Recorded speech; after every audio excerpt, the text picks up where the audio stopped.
કોને કોને એબીસીડી આવડી ગઈ છે? પાક્કી થઈ ગઈ છે? ઓકે, ચાલો હવે હું વચ્ચેથી પૂછું. સી ફોર કેટ એટલે શું? બિલાડી. વાહ. ચાલો ટી ફોર ટોપ. ટોપ એટલે ભમેડો.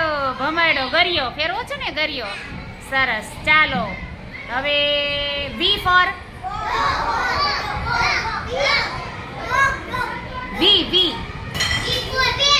વી ફોર વેન. વેન એટલે શું ખબર છે? ગાડી, મોટી વાન આવે ને, વાન કહીએ ને આપણે એને. ઓકે, ચાલો એસ ફોર સન એટલે શું? વાહ. પછી સી ફોર આવી ગયું. ડી ફોર વાહ ભાઈ વાહ. ડોગ એટલે